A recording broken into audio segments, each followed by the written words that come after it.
Wait, so what do you want me to do? Say my name so my powers may flow through you. I don't know, man. I just saw a movie where like a bunch of people died from sickness. Okay. Candyman?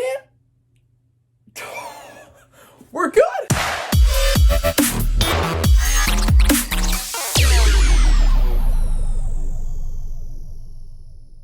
What is going on, you guys? My name is Trevor. Welcome back to my channel. I had the privilege of seeing the brand new Nia DaCosta horror movie, Candyman, just a little bit early. I'm going to give you guys my spoiler-free thoughts. Let me know down below in the comment section. Are you guys looking forward to this film? Have you had the chance to see it yet? If you have, what did you think of it? And what do you think of the original Candyman? I have not seen the original. I actually didn't know there was an original until I was waiting in line for the advanced screening.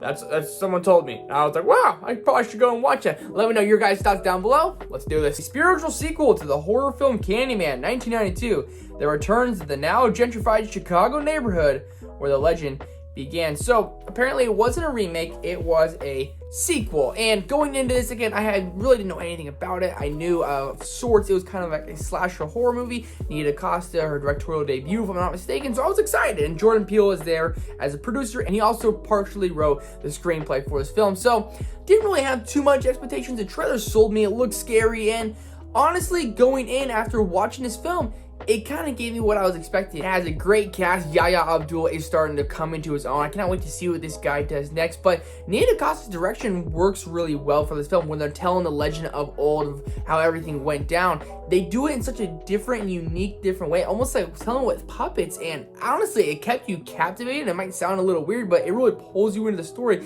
and feels like they're telling a story from the old. And the cinematography and the direction of this film, I mean, it's beautiful. Nia DaCosta, I mean, she did a great job directing this film, and the shots are beautiful. But Yahya Abdul is our lead man, and he's an up-and-coming artist trying to get his voice out there, trying to get his name out there, trying to find his pizzazz again, and he does so with Candyman. And that's where this movie kind of takes place, follows Yahya Abdul. So when you go into a movie like this, you're expecting like the slasher vibe, right? You're expecting the awesome kills, and you ask me, are the kills awesome?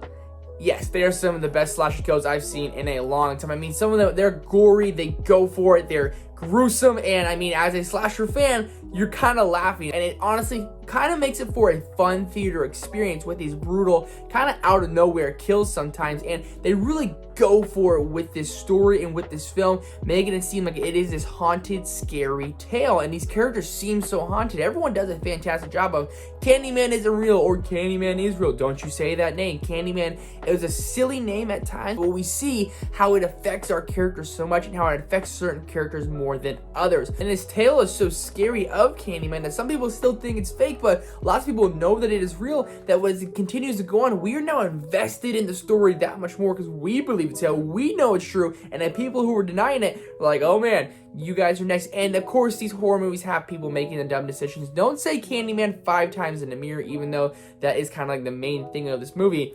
We start to see many people do that, and these kills, again, man, they are gruesome, they are brutal, and they really go for it. They attack a bunch of these high school teenage girls who are in a bathroom, and they say it, and it's one of the bloodiest blood blasts you'll ever see in your life, man. It goes absolutely crazy. It goes absolutely bonkers.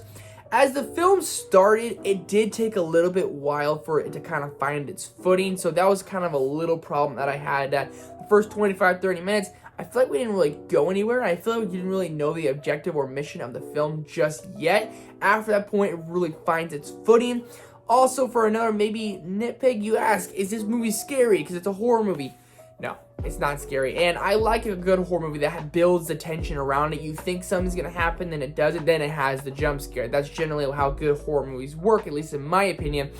This one didn't really have that. This one had like, oh, you can see in a mirror, you can see Candyman, you can see him behind the wall. Make sure you're looking throughout the film for the background, because you will see Candyman several times. Many people won't notice for a while, and all of a sudden you kind of go, okay, that's where it seems scary. But if you ask me, Trevor, is this movie scary? No. It's not that scary, and that's what's holding me back from loving it. I think it did a really great job everywhere else, except with the ending.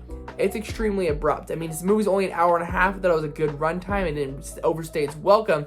But I mean, that ending, it comes out of nowhere. And the theater applauds and screamed. Everyone really did enjoy this film, and I had some fun with it.